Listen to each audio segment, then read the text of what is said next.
Olá, bom dia, senhores. Estamos aqui mais uma vez para fazer um webinar aí sobre Lei de Proteção Geral de Dados. Estou eu aqui, Antônio Brasiliano, junto com o nosso gerente aqui, o Mário Alves aqui, que iremos falar um pouquinho sobre esse tópico. Vamos dividir em duas situações, em duas áreas. Ele vai falar sobre a questão da Lei de Proteção de Dados e eu vou falar um pouquinho sobre a questão do risco cibernético. Então ele começa falando e depois eu dou um finalzinho sobre isso, ok? Então, Mário, para assumir aí e falar sobre a Lei de Proteção de Dados.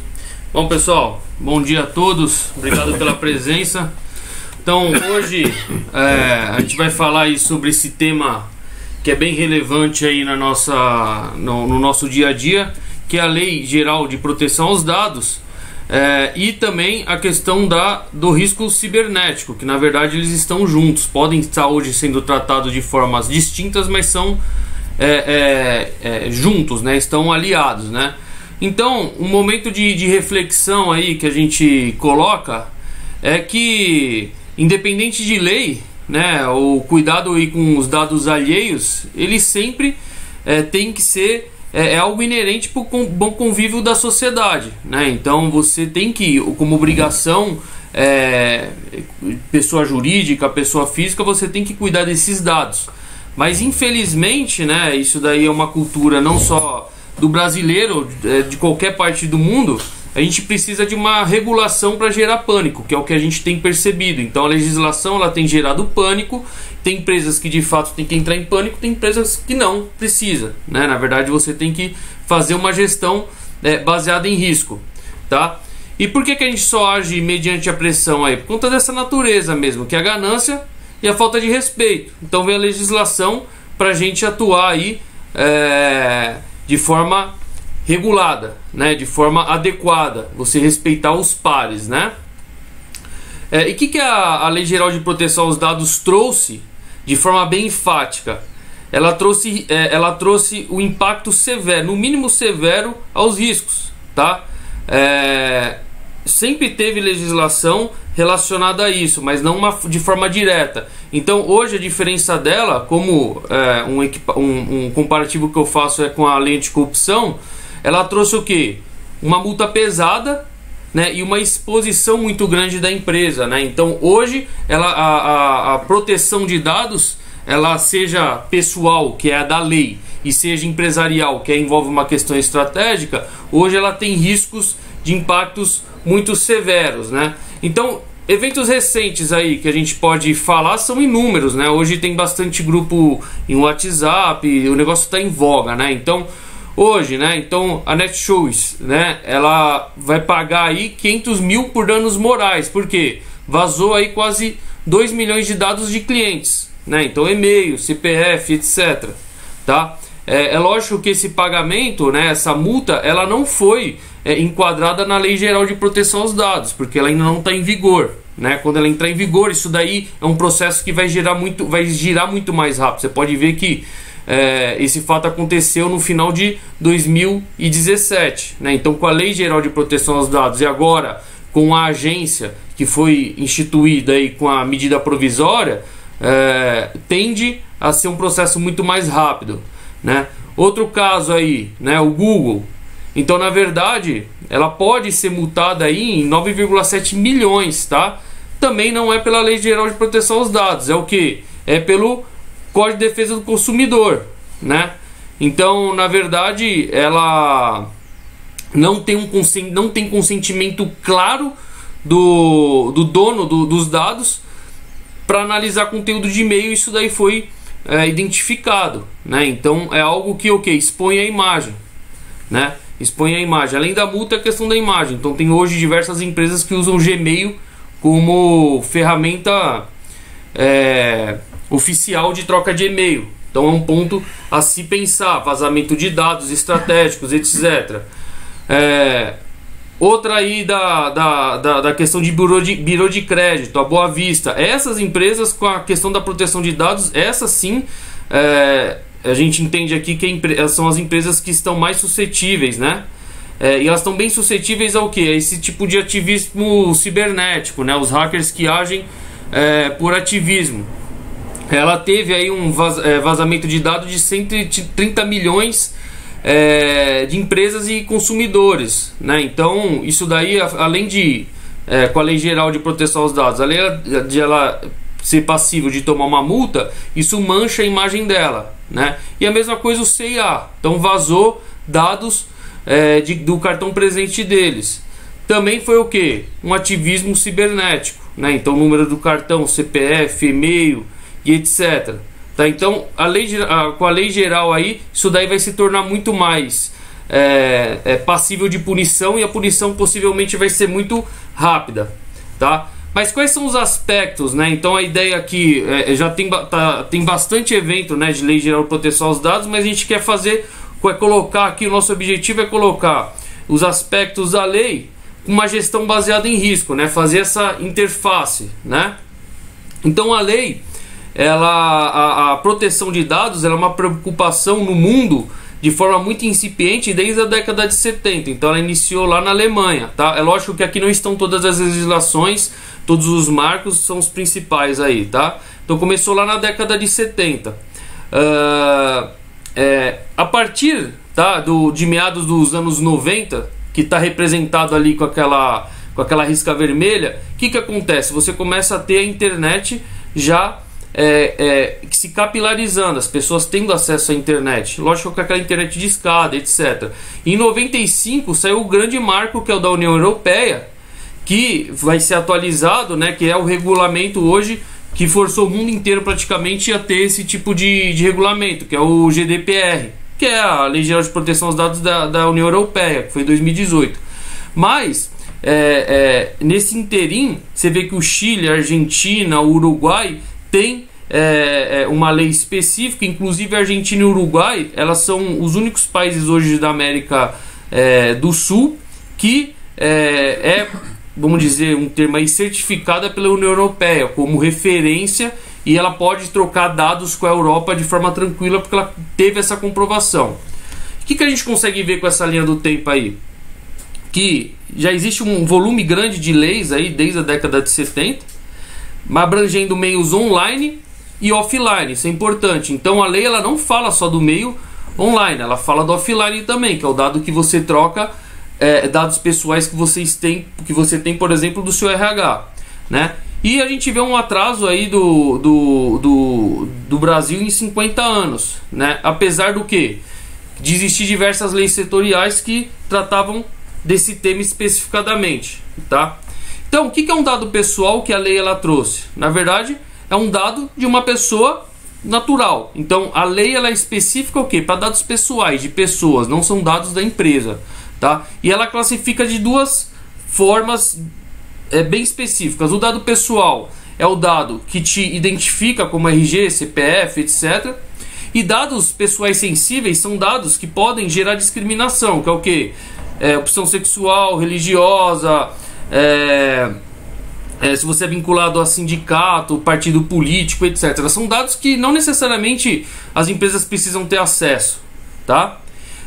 E a norma ela traz também o quê? Dados anonimizados, que eles falam, que são o quê? Dados que você não consegue ser identificados por ele. É a mesma coisa de eu ser parado na rua e perguntarem lá, que time que você torce? Se ela não colher meu dado, eu vou colocar lá Corinthians, certo? E não vai ter como identificar que fui eu. Então esse dado não cai na lei, isso é importante. Mas existe o que? O pseudo anonimizado, que é o que? São os dados que a empresa ela pode criptografar, por exemplo. Tem todos os dados, ela criptografa. Isso é um primeiro controle que a gente pode dizer, que é mais latente, que você tem os dados da empresa, só que você tem os dados pessoais, só que você criptografa ele, por exemplo, tá? Então, contextualizando a lei aí, quando ela incide, né? Então, ela tem aplicação extraterritorial, que é o que? Na verdade, ela tem, são empresas que fazem tratamento no território nacional ou de dados de pessoas no Brasil ou que foi coletado no Brasil. Então, ela tem esse mesmo relacionamento com a lei europeia. Então, não necessariamente a pessoa precisa estar no Brasil. Se esse dado foi coletado no Brasil, ele já está aplicável à lei, que a maioria das leis hoje ela segue essa questão extraterritorial, ok? Então ela não impede que os dados sejam trabalhados. A lei ela não veio para impedir isso daí. Não veio, na verdade, não veio nem dificultar. Ela veio regular essa questão. Então você tem as bases legais, que é o que? Você, para usar isso daí, você precisa se embasar aí nessas bases legais. Você precisa ver onde você se enquadra. Então o primeiro é o que? É o consentimento, né? Que a pessoa deixar você usar, mas o que? Sem pegadinha. Então um grande ponto que as pessoas têm falado hoje é o que? Ah, eu coloco lá um ok e a pessoa dá aquele ok lá na internet e tudo que e ela me passa tudo. Não, isso não pode. Você precisa deixar isso explícito e comprovar que essa pessoa deu o aceite, né? Aí outras bases legais aí, obrigação legal regulatória. Então chega um órgão público e te obriga a trabalhar os dados, ok? Execução de políticas públicas. Então, para os colegas aí que trabalham em órgão público, tem que ter atenção também, porque você pode ser enquadrado nessa lei, mesmo para o quê? Para fazer uma execução de uma política pública, por exemplo, na área da saúde, né? Realização de estudos por órgãos de pesquisa, né? Então, interessante é o que? É garantir o anonimato para você não se enquadrar nessa lei, né? Execução de contratos ou de procedimentos preliminares. Esse é interessante, porque você vai lá num banco ou você vai numa concessionária. Você precisa desses dados para fazer o procedimento. Interessante é o que? Você pegar o consentimento, mas o titular vai estar lá, né? Então é um relacionamento que o titular te procurou, né? Exercício regular de direito, que é o que? Esse é um caso importante do diligence, que é um ponto que tá bastante ainda nebuloso. Então, para você executar esse direito, né, administrativo seu no caso, você pode pegar os dados da empresa, só que a partir do momento que você pega, você tem que cuidar de todos eles. E, enfim, algumas outras bases legais. A última é proteção ao crédito, que aí vem a grande questão dos birôs de crédito, como eles vão funcionar nessa questão, tá? Lógico, eles ainda estão, nos contatos que a gente tem com esses birôs, eles ainda estão estudando, porque na verdade eles são principais impactados por essa lei, tá certo? Porque além de ser birô de crédito, eles trabalham com os dados para fazer enriquecimento de base, etc. Então isso daí é uma coisa bem crítica. Mas no dia a dia das empresas não vai mudar grandes coisas. Vai acontecer o quê? Vai exigir um tratamento maior, tá? E você ter uma base legal interessante. Então, alguns destaques, né? Você pode fazer, você pode continuar fazendo lá sua due diligence, como eu falei, com dados pessoais cujo acesso é público, desde que o quê? Você tenha uma finalidade objetiva e a boa fé. Tá? Então, se você tiver uma finalidade objetiva e uma boa fé, estiver enquadrado dentro da lei, você pode continuar fazendo seus trabalhos de pesquisa, né? Não pesquisa, por exemplo, para você ver se o cara tem antecedente criminal ou não, né? Para você um candidato. Isso daí a gente sabe que é um tema bastante discutido. Mas, por exemplo, você vê se os sócios de uma empresa já se envolveram em um ato de corrupção. Isso daí, na verdade, você está inclusive defendendo o interesse público, tá? Outra questão, dados pessoais sensíveis, que são aquele religião, etc, só tem que pegar quando for estritamente necessário também, né? Porque as regras são muito mais restritivas, não necessariamente você precisa ter acesso àquilo, tá? E dados pessoais de crianças, que é considerado até 12 anos, você tem que prestar muita atenção, e a lei ela traz explícita que, por exemplo, você não pode condicionar isso daí a criança ter acesso a um jogo, a um aplicativo, alguma coisa desse tipo. Então tem que avaliar o negócio, ver onde você está inserido, para de fato você tomar cuidado e colocar controles nesses aspectos, né? Bom, vai conhecer seu negócio, vai saber, vai começar a identificar seus riscos, contextualizar com a lei, etc, né? Então é um processo de gestão de risco, né? A grande sacada é o que? Você ter o pilar, que é a boa-fé, e você pensar nesses princípios. Então destaca o que? Os primeiros princípios são lá, finalidade, adequação e necessidade, que você tem que trabalhar de fato com os dados para o que você tem necessidade e o que foi te autorizado. Você não pode pegar aqueles dados e depois começar a trabalhar de outra forma, tá? Então você tem que seguir aquele trilho. né? O outro grupo ali que eu coloco é o livre acesso, a qualidade, a transparência relativo ao titular. Então você tem que garantir que o titular tem esse livre acesso, você tem que garantir esse relacionamento, que ele consiga ver. E aí entra uma questão que é o quê? Aí entra a parte, vamos dizer, de risco, né? Que é a gestão baseada em risco, né? Que é o quê? Segurança, prevenção, a não descriminalização e a responsabilidade de prestação de contas. Então aí de fato você entra na gestão de risco. Então você contextualiza e ali você entra na gestão de risco de fato, tá certo? Hoje todas as normas elas fazem essa gestão baseada em risco, e a lei geral ela não traz isso de forma como se fosse um PDCA ou como uma norma traz, mas ela traz isso daí bem claro, né? Então o que a gente coloca aí nesse contexto, tá? Que é essa leitura que a gente faz, que hoje a norma ela traz controles técnicos, que essa é um ponto importante, porque a área de TI tem que ser muito bem envolvida por essa questão cibernética, e ela traz controles administrativos, que seria aquele compliance, né? Para você ficar o quê? Em compliance com a norma, né? Pensando em compliance. Qual que é a diferença entre o compliance tradicional e o compliance LGPD? É essa questão dos controles técnicos, essa integração que você precisa ter muito forte entre as áreas, porque senão a coisa não funciona. E para funcionar, o que você precisa ter? Que até a norma traz uma governança em privacidade, que ela vai ser embasada por quem?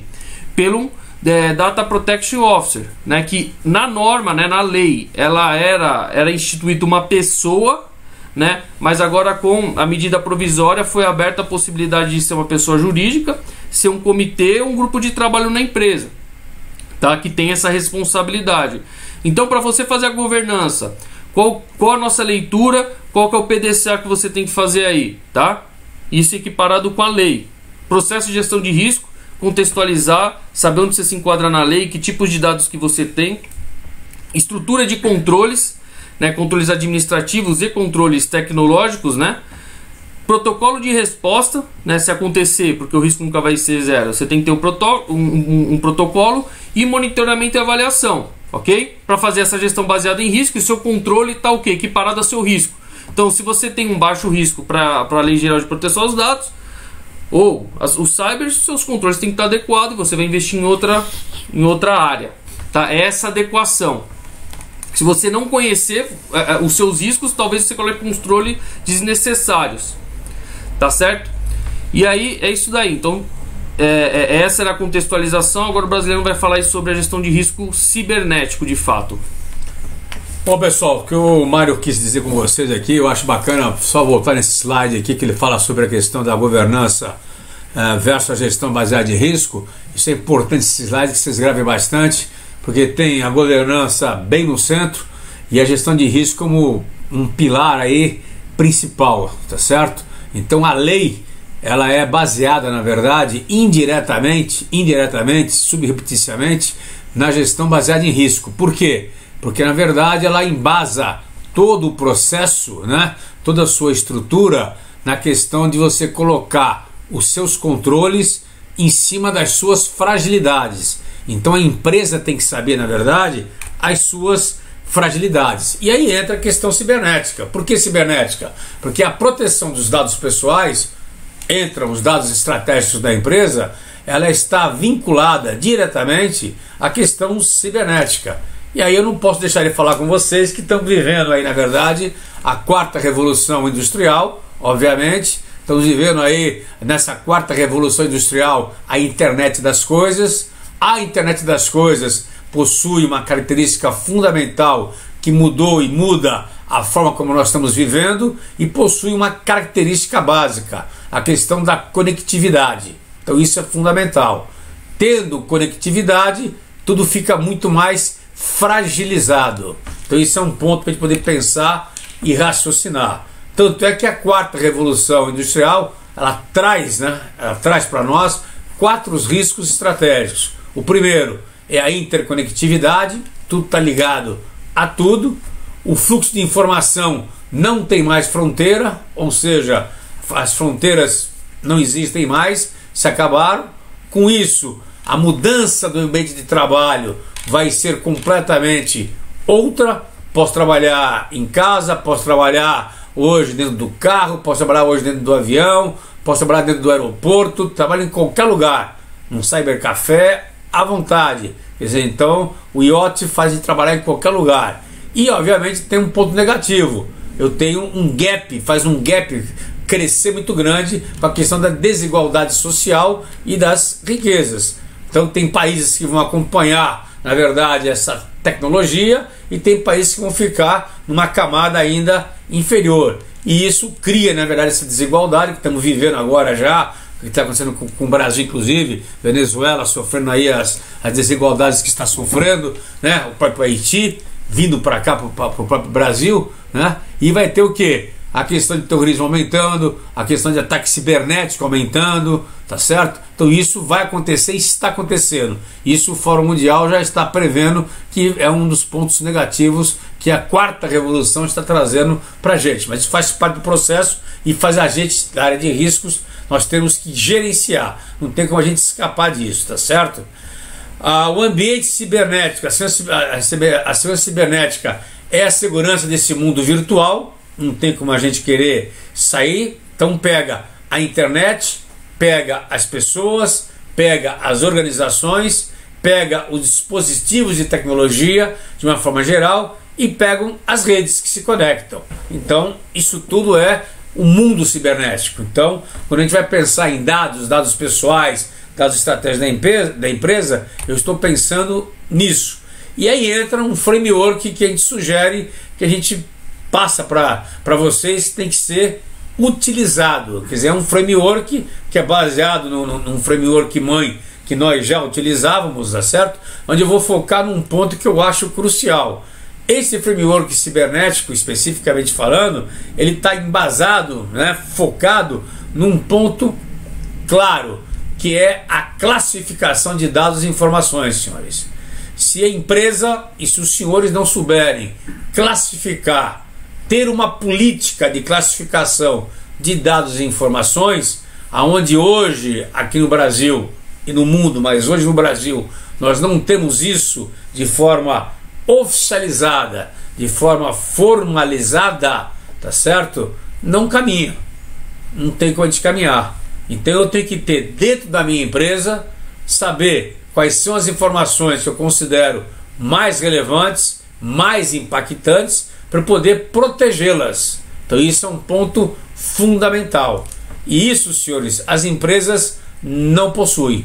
As empresas não têm isso classificadas. E não pode ser feito na base da munheca. Tem que ser feito na base de softwares. Então tem softwares no mercado, um deles é o Bondel James, que trabalha com a gente, junto com o Interrisk, para poder fazer isso de uma forma automatizada. Porque se não for feito de uma maneira automatizada, não dá para se fazer na munheca, tá certo? Onde eu tenho que saber qual vai ser a relevância do conteúdo e tenho que saber, na verdade, qual vai ser a relevância do impacto, tá certo? Eu tenho que saber as duas posições. Para quê? Para eu ter uma forma de ter o quê? Um parâmetro. Isso é um ponto fundamental. Eu tendo esse parâmetro claro na minha mão, ou seja, a relevância do impacto e a relevância do conteúdo, eu tenho uma forma de estar cruzando e ter uma matriz, seja ela qual for. No nosso caso, uma matriz 3x3, e eu tenho como colocar, plotar a informação onde que ela vai estar colocada, tá certo? E aí, automaticamente, através de um metadados, né, o software vai dizer se pode ou não sair, se aquela pessoa está autorizada ou não a manipular aquela informação, ou aquela informação pode ser o que? Retirada da empresa, retirada do computador, do banco de dados, automaticamente. Tem que ser feito, senhores, de novo, repetindo, automaticamente. Na munheca não tem condições da gente fazer isso daqui, pelo volume de informações que uma empresa possui.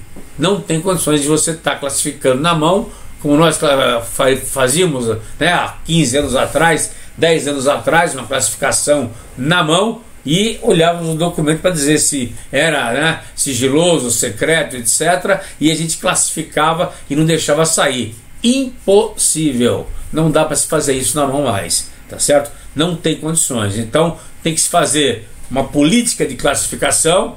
Essa política de classificação colocar, inserir no sistema que a gente fala, no sistema de classificação de informações, pode ser o Bond James, por exemplo, através de metadados, e ele cruza e faz com que a classificação seja de forma automatizada, tá certo? Então eu tenho que estar casando essa informação, ou seja, com os meus objetivos estratégicos. Então eu vou proteger os dados da empresa e vou proteger ao mesmo tempo os dados dos meus clientes, os dados dos meus fornecedores. Não esqueça que os dados pessoais, fornecedor e cliente, devem ser protegidos pela lei, obrigatoriamente. Não posso deixar vazar. Por exemplo, o que aconteceu com a Vale agora, que o hacker entrou, na verdade, e vazou, na verdade, uma série de documentos, né, sobre o que aconteceu lá em Brumadinho, que pegou uma série de informações não específicas sobre acidente, mas sobre os acidentes que a Vale veio a sofrer, pegou e puxou e colocou no site, né? Isso são informações da empresa, especificamente falando, não foram informações pessoais, tá certo? O caso que aconteceu com a CIA, aconteceu com a Boa Vista, foram informações pessoais, com o Google, informações pessoais. Então isso tem que saber diferenciar. Então uma empresa que lida com cadastro, por exemplo, tem que ter aquela informação protegida, blindada de uma maneira muito mais segura. E a classificação dá essa informação. Para isso, eu tenho que classificar, tenho que ter um insumo operacional, saber se é estratégica ou se ela é operacional de uma forma clara e direta, e uma forma de classificar o meu impacto. Preciso ter isso daí, preciso ter um critério para isso. Se eu não tiver um critério para isso, eu fico perdido.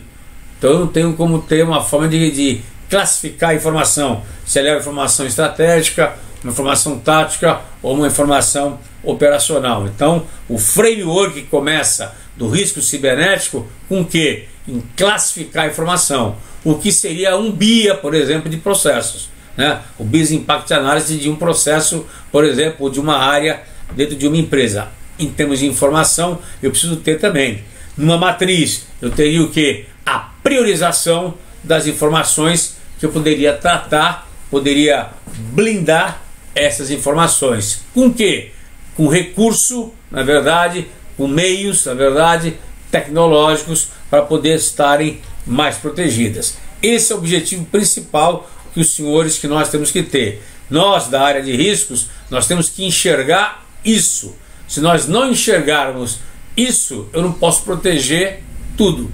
Então eu tenho que focar. Se eu não conseguir focar, eu fico atrás, obrigatoriamente. E obviamente eu preciso entender o processo. Não só de entender causas, né? Se eu estou mais ou menos fragilizado, é eu fazer um diagrama de causa e efeito, por exemplo, e bater em cima das principais causas. Então, exemplo, vou em cima do recurso humano. O recurso humano está sensibilizado, ele está conscientizado, ele tem maturidade suficiente para lidar com a informação. Então isso é um ponto fundamental, tá certo? Sobre a questão dos meus dados e informações, eu tenho dado informação dos meus clientes, dos meus fornecedores, que são atrativos para os tipos de hackers que hoje possui. É o hacker puramente chantagista, é o sabotador, é o ativista, é o criminoso, tá certo? É o terrorista. Então que tipo de hacker que pode vir atacar a minha empresa, tá certo? Eu tenho um controle lógico, na verdade, que consegue segurar uma penetração, na verdade, uma invasão que eu vá ter. Eu tenho, na verdade, um controle físico que vai, por exemplo, me dar uma proteção maior. A minha rede, a arquitetura da minha rede, ela é segura, tá certo? E a ambiência externa tá conveniente hoje para a minha empresa? Tá boa ou tá ruim? Então eu tenho que analisar esses parâmetros, analisar essas variáveis para que eu possa ter uma classificação boa e uma ponderação de uma análise de risco.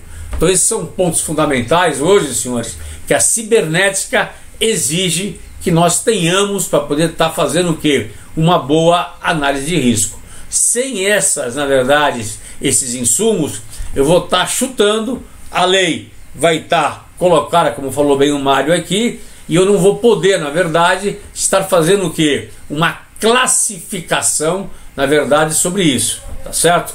Vamos ver aqui uma pergunta que foi feita pela Roseni. Quer que eu responda aí? É? Responda ela aí. Pode ir lá. Roseni, bom dia. Então, essa questão da telemedicina, né, enfim, e até mesmo a questão de prontuário, médico, etc., nessa medida provisória, ela foi expressa aí algumas coisas relativas a esse tipo de segurança, enfim. Então, a legislação, quando é troca de dados entre, por exemplo, médicos, você tem uma maior liberdade, né? Desde que você respeite a ética profissional e também ao que o Conselho Federal de Medicina coloca, né? Então ele tem uma resolução também específica nesse caso, e o Ministério da Justiça colocou a MP, né? Ela colocou algo específico. Agora, do Antônio Araújo, né? Ele perguntou algo que a gente é bastante perguntado, né? O pessoal questiona a gente bastante, muito por conta do Interrisk, que é a questão: se eu tenho meus dados em um sistema terceiro, isso já não é um risco? Bom, na minha opinião, e o que eu vejo, o que eu explico tecnicamente, hoje hoje sempre você teve a opção de transferir o risco, tá? Se você tem um data center na sua empresa, e a sua empresa ela é uma empresa, por exemplo, de medicina, né, um hospital, você pode transferir esses dados, por exemplo, para uma nuvem. Por quê? Você considera que, por exemplo, você deixar esses dados numa empresa que presta esse tipo de serviço, é um negócio deles. Com certeza, tá, os protocolos de segurança vão ser muito mais robustos. Quando você tem um software, você tem que verificar onde esses dados estão sendo armazenados. Então, por exemplo, do Interrisk, a gente está armazenado não internamente aqui na Brasiliano, por uma questão de transferência de risco, está armazenado lá na Amazon com todos os protocolos de segurança. Então as empresas fazem pentest, etc, para garantir isso daí. A empresa ela tem que garantir esse tipo de controle para ela. Mas você deixar num software, desde que esse software atenda todos esses protocolos e você garanta isso, não deixa o seu risco mais crítico. Na maioria das vezes você transfere esse risco e você acaba diminuindo ele, porque essa empresa vai ter uma condição de controle, um ambiente de controle muito melhor. Só para fazer um parênteses aí com o que o Mário falou, a questão de você colocar em terceiro a terceirização disso daí, a terceirização por si só não é você estar com o risco mais alto ou mais baixo. Dependendo da terceirização, você diminui o seu risco. Então, por exemplo, eu tive um cliente nosso que eu fui dar uma palestra no norte do país, e um banco me questionou, por exemplo, dizendo que seria um risco colocar os dados, por exemplo, na nuvem, numa empresa, né, que fosse terceira. E eu questionei. Você está dizendo para mim então que a sua segurança aqui embaixo hoje é mais segura que se estivesse numa Amazon? Para mim, desculpe, para mim é inviável. Tendo que a Amazon toda a segurança que tem, né, tendo o teste que tem e o processo que tem. Não é que seja inviolável, mas não é mais seguro. Desculpe, não é mais seguro. Não tem como ser mais seguro, tá certo? Então essas questões têm que ser repensadas. Isso chama-se quebra de paradigma, senhores, tá certo? Eu não posso dizer que na Brasiliano eu vou colocar aqui um servidor e vou dizer que ele é mais seguro do que tiver numa Amazon, tiver num Google, tiver numa Microsoft. Não tem como. Não existe possibilidade de você falar que é mais seguro do que isso. Então é uma questão de a gente quebrar paradigma, na verdade, né? E são quebras de paradigma, além de ser muito mais barato, de ser muito mais em conta. Então nós temos que estar agora repensando a forma de estar trabalhando, tá certo? Eu acho que isso é uma tendência mundial que já está acontecendo, já é verdade isso, e não tem mais volta. Não tem mais volta. Como era o celular, como foi a internet, isso não tem mais volta. Que já está subindo tudo para a nuvem, né? No bom sentido aí, e isso não volta mais. Tanto é que os bancos hoje, o Banco Central soltou já a resolução para poder estar rodando com isso, né? Okay? Mais uma rodadinha aí de resposta. Então. Vamos lá. o DC Moura ali perguntou se ele tem uma dúvida sobre o cruzamento de base de dados. Pelo que eu entendi, é a troca de informação de base de dados.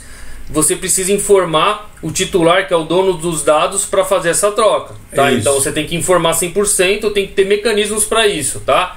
Informar pontualmente. A não ser, por exemplo, banco, que aí é uma base. Então, um banco vai trocar informação com outro para uma transferência. Aí é uma atividade comum, se enquadra dentro da lei, tá? Tem que ver o tipo de utilização que você quer fazer. Patrícia. A Patrícia, né? Só o Cristiano, né? Ele perguntou ali da Amazon tal, que poderiam ser armazenados por qualquer empresa. Não, é uma rede.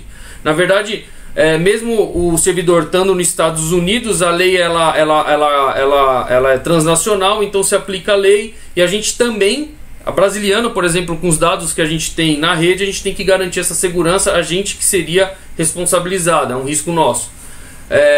A Patrícia, da questão aí do corretor, da corretora de seguro, você só fazer uma carta de confidencialidade não é o suficiente. Você precisa entender quais dados você vai pegar, como é essa troca de dados, né? Então você tem que ver qual é a base legal que você se enquadra, e aí colocar controles. Um controle pode ser a carta de confidencialidade, mas só isso não adianta. Se você tiver um vazamento, isso daí não vai te resguardar perante o juiz. Você precisa garantir o fluxo inteiro da informação, tá? A Vanessa também tem uma dúvida: dados de clientes que são utilizados. Isso daí é muito complicado. Enriquecimento de e-mail.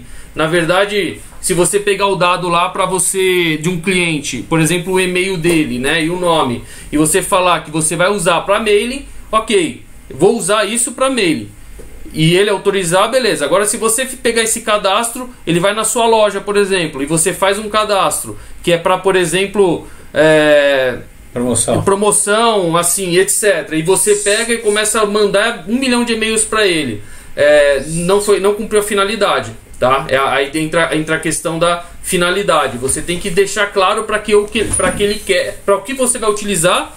E você tem que comprovar isso, que ele assinou, que ele autorizou mesmo que sistematicamente aquilo. Por exemplo, caso nosso da Brasiliano, não posso pegar mais a partir do ano que vem o mailing que nós temos aqui e disparar agora, como nós fazemos aí, nosso mailing direto para vocês, sem autorização expressa de vocês. Não podemos fazer mais isso. Não podemos fazer mais isso sem vocês autorizarem. Então quem não autorizar não vai ter mais mailing nosso, ok? Então isso é um ponto importante. O Eliezer, ele fez uma pergunta muito interessante, que essa pergunta ela começou também bem forte quando o compliance explodiu no Brasil, que é o que? O departamento jurídico ser responsável. Eliezer, não. Tá, o departamento jurídico ele é um órgão, ele é um departamento que ele tem que ser envolvido, porque ele dá esse assessoramento. Então, como operador da lei, ele vai tirar a dúvida, vai assessorar, mas é interessante que essa visão seja feita em cima do quê? Em cima de risco. Você entender quais são os riscos, você entender o caminho da informação, e envolver, claro, a segurança corporativa relacionada à TI, você ter o pessoal de compliance envolvido, você ter lá a área envolvida pela segurança da informação e o departamento jurídico envolvido. Tanto é que você pode criar, e eu recomendo fortemente, você ter um comitê, por exemplo, e estar envolvido a todas essas áreas. Então não é só um tema jurídico, ele é um tema também jurídico, mas ele é um tema de TI, ele é um tema de compliance, de riscos, tá certo? Então envolve várias áreas aí. Veja, só um ponto importante. Na lei agora ele abriu 3 possibilidades claras, né? Você pode ter uma pessoa física, você pode ter, na verdade, se você quiser, você pode ter um departamento, um comitê, então várias pessoas sendo formadas por isso, para ser o Data Security Officer, na verdade, e você pode ter uma empresa terceira, ou seja, o contrato, por exemplo, a Brasiliano, e a Brasiliano fica sendo responsável em ser o Data Security Officer da minha empresa. Então tem essas 3 possibilidades de você ter agora a forma de você ter alguém como responsável. Se for uma empresa terceira, ela fica sendo responsável por toda a segurança de fornecimento de informação sobre os dados pessoais dos seus clientes e fornecedores. Se for um comitê, aquele comitê, ou seja, o o comitê que tem a pessoa física, o CPF do homem de segurança, do jurídico, do compliance, etc., são os responsáveis diretos, ou o único responsável. Então isso aí abriu agora com a medida provisória. Lembrando que medida provisória, ela tem uma duração de 60 dias e o Congresso Nacional, o novo Congresso agora, tem que homologar. Não homologando, volta para trás. Tudo bem? Então depende ainda da homologação do Congresso Nacional. Tá certo? Ok? Tem uma última aqui que a GRCC 1718 aí perguntou se os dados precisam ser mapeados, indicando responsáveis, bem como áreas da empresa por onde transitam. Sim, você precisa, no processo, no framework, você precisa identificar quais são os dados, né, que você vai fazer aquela matriz lá. Você precisa identificar quais são esses dados que você tem e por onde eles passam, né, e a partir daí você fazer uma gestão de risco voltada para esses dados. Aí se refere ao que? A entender a empresa, definir a melhor forma de abordagem desses riscos. Varia, lógico, de empresa em empresa, mas você precisa ter esse entendimento profundo para saber onde, não superficial, lógico, para saber onde que passa esses dados e se existe alguma fragilidade numa dessas faces aí que ele passa. Por exemplo, um ponto importante: se eu dono da informação, lá com a doutora Roseni, minha amiga aí, eu quero saber como que a Unimed lá de Curitiba tem os dados meus aí, o meu cadastro lá guardado, tá certo? Ela tem que me informar como que ela guarda, de que forma que ela guarda, se está bem resguardado. Então ela tem que explicar para mim como que isso está resguardado dentro da Unimed. Eu tenho esse direito de saber, senão eu posso retirar dela ou proibir dela poder estar utilizando e transferindo de um médico para outro. Eu posso proibir isso daí. Tá certo? Se eu não me sentir seguro em relação a isso. Então toda empresa tem essa obrigação de fornecer esta informação ao dono da informação, tá certo? E ele tem o direito de pedir isso daí. Então tem que estar aberto para fornecer essa informação para ele. Caso de algum tipo de problema, o juiz vai pedir para vocês o seguinte: quais eram as suas medidas de segurança que você tinha, quais eram as medidas que você tinha preventivas e mitigatórias que você tomou para proteger a informação. Pode acontecer da informação vazar, pode acontecer. Se você tomou todas as medidas, tá certo? As possíveis, tá certo? A sua multa, a sua paulada vai ser bem menor do que se não tiver absolutamente nada, ok? Tem o Antonini agora aí, né? A relação... o Antonini está perguntando o seguinte: com relação aos dados digitais coletados dos clientes, é legal exigir que os clientes autorizem a guarda por 11 anos e tal? É o tempo, né? A norma, a lei, ela trata disso, né? Você pode reter esses dados até quando você tiver uma necessidade. Você não tendo mais necessidade desses dados, você é obrigado a excluir, e aí lógico que um racional de exclusão, tem que ter um procedimento, como você vai excluir, etc. Se você tem uma determinação legal de guardar esses dados por 11 anos, você tem base legal e você está totalmente amparado. Agora, se você ficar guardando sem necessidade, na minha opinião, você só vai levando o seu nível de risco, tá? Então você tem que ter os dados necessários, que a lei fala que uma das bases, um dos princípios necessários, e para tal finalidade. Acabou essa necessidade, manda embora, exclui e se livra daqueles dados e daquele risco ali. Roseni, PJ não, são dados pessoais, Roseni. Você colocou PJ é pessoa jurídica, pelo que eu entendi. Não, é dados pessoais, relativo à pessoa física. Então, ao brasiliano, meu caso em relação a você CPF, endereço, doença que eu tenho, quanto ganho, tudo esse tipo de coisa, profissão, aí vai, casado, separado, filho, né? Tudo isso daí, dados pessoais, isso está claro na lei, tá certo?